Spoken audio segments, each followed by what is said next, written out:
So, is Monster Hunter a JRPG? So, I don't really know, but to me, Monster Hunter is a JRPG. Hey guys, it's Mandy from Mandyleeplays, and it's officially that time of the year. Monster Hunter Wilds is coming out on Friday this week, and I am beyond excited. It's very happy. I'm very ecstatic, very happy. There's a lot of things to talk about with this game. I'm going to give you some info about the trailers, the different betas that we've played. I played all the betas, and some other info from other places. Editing Mandy here, and of course, no spoilers. Also, if you end up liking this video, then please hit that like button. And if you like content like this and many more, please consider subscribing. So there's a lot to unpack here, but I want to give you everything you need to know before you buy Monster Hunter Wilds. First, I'm going to tackle the story. While Monster Hunter games are not known for their stories, the past couple of games started adding a bit more story elements to their games. The first thing I want to get off the bat is you could play this game for your first Monster Hunter game. You don't really have to play the previous Monster Hunter games to get the story or the game. They're very disconnected from each other. You might see some Easter eggs or other connective tissue in there, but overall the story is very insulated to the Monster Hunter Wild experience. Essentially, it centers around your character and Nata. Nata was discovered near the border of a forbidden land, which is uncharted territory for the hunting guild. Nata recalls how the village has been attacked by a mysterious white monster called the White Wrath. What a name. In response, the guild organizes an expedition to investigate the White Wrath and explore the forbidden lands. Our protagonist player character is assigned to one of these units, and that's what starts off the beginning of the game.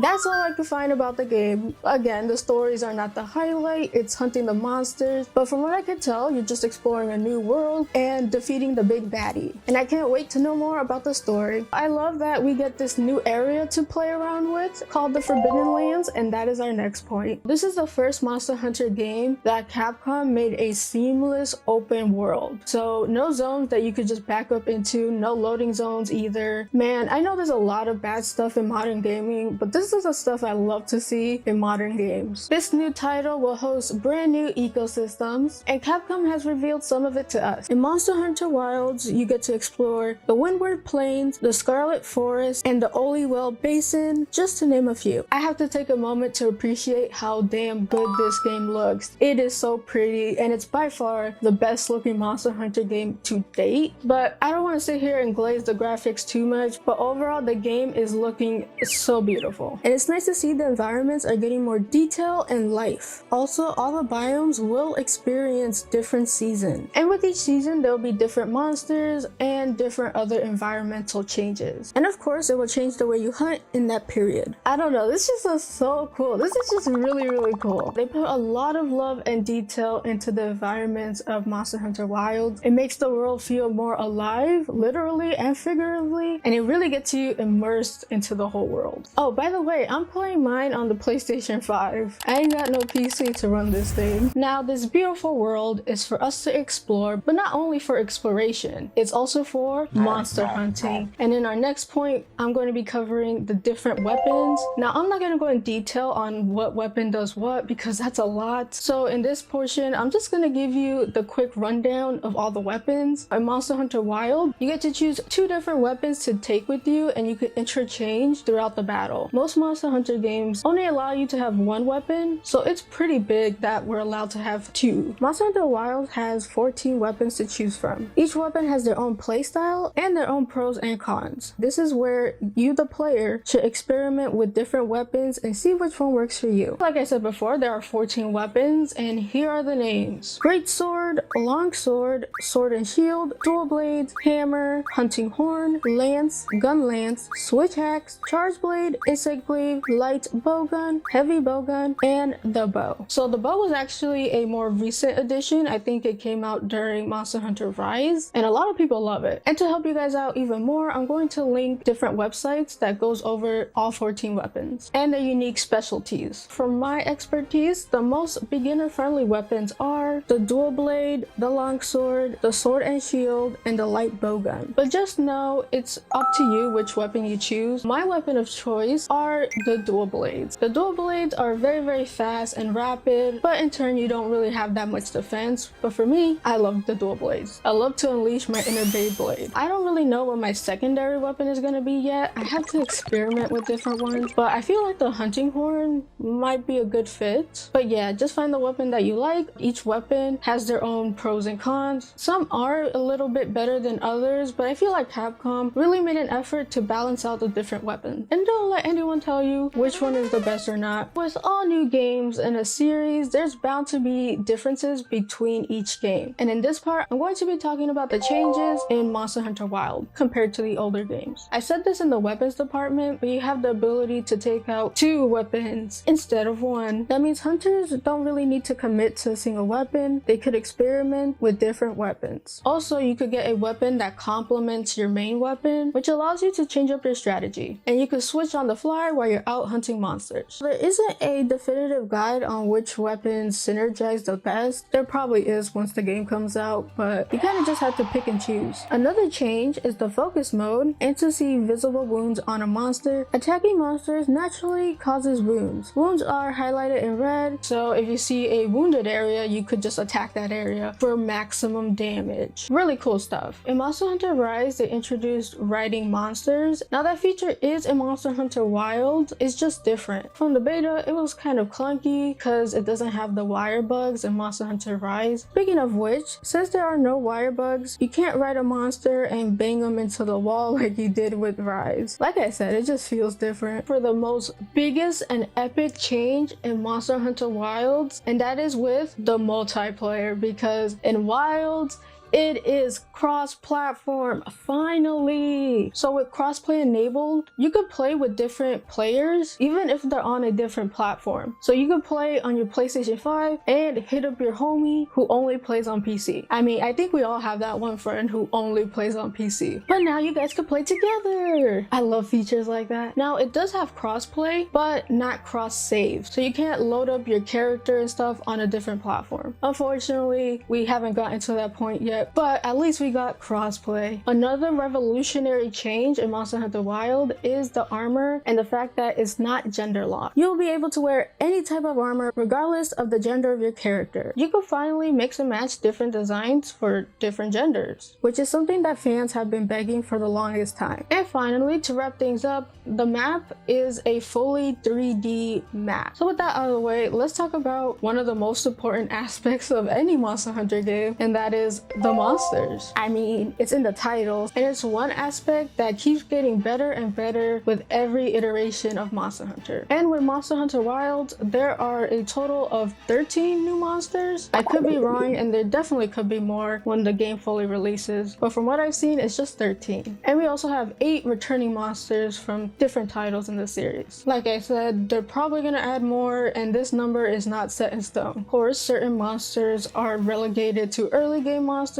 and others are relegated to late game monsters. Since there's no traditional leveling up, I mean, you do level up, but it's more aesthetic, but most of your damage and defense comes from your weapons and armor. And a good way to get more weapons and armor is to hunt monsters. So when you hunt a monster and they die, you literally go up to their carcass and start gathering different materials, and then you can use those parts to make better gear. New to the series are the alpha monsters, and they're just basically really strong versions of that monster, which you could distinguish from their different color and look. For example, Ray Dune is an apex predator in the Windward Plains, and he's only exclusive when it's raining and there's electricity because he's an electricity monster. In the beta, yeah, he's pretty hard, but man, is it a spectacle to look at. It is really pretty. I was just looking at it in awe while it just beat me in one hit, and then I was just like, you know what, worth it. It was very nice to see. To be fair though, in the beta they give you like level 1 armor and you can't upgrade it. So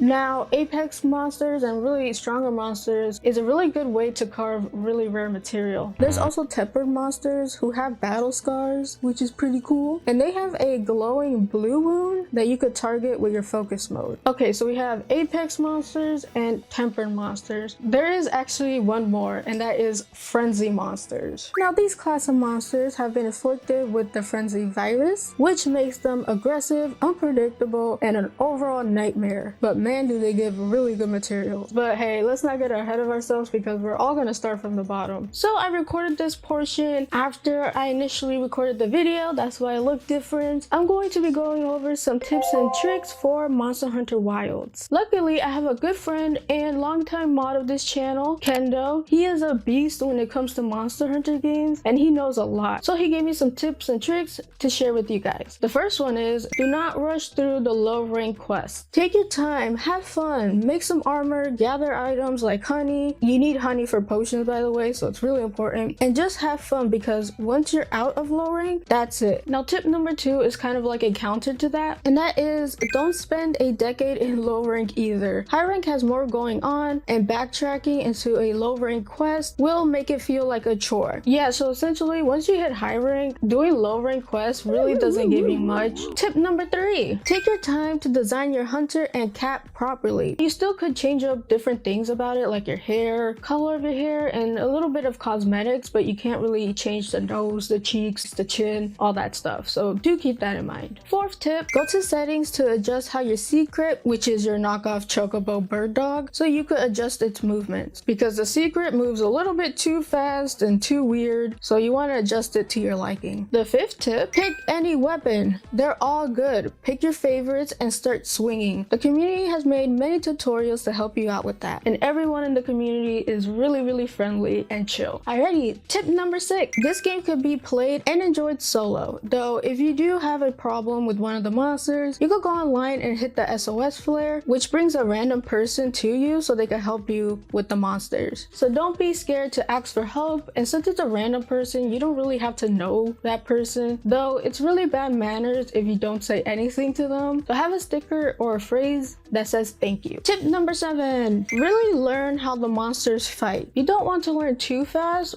but you can't just go in it and rush through it. Trust me, I know that method. You don't have to learn everything about the monster, but if you're struggling with the hunt, learn how to dodge its attacks. If a monster is moving too quickly and is doing a lot of damage, set a trap up and break its claws/fangs. Tip number 8, this is a hunting game, not Devil May Cry or Bayonetta. Do damage but not Pizza Man combos. Tip number 9, be mindful about where you set up your tents, because in Monster Hunter Wilds, a monster could literally just roll up to your tent and destroy it. And even though you can easily repair your tents, dangerous locations means your tent will get wrecked more times than anything else. Alrighty, tip number 10, remember to eat. Always eat before going on a quest. Not only does food raises your HP and stamina, it also adds a lot of buffs that will help you greatly. So really set a timer to check if your food buffs are still active. Tip number 11. I don't have another finger, so I'm just gonna put 10. This one's the last one. So while holding L1, you could use the right stick for your item wheel. So that was it for the tips and tricks. Also, thank you to my friend Kendo who provided me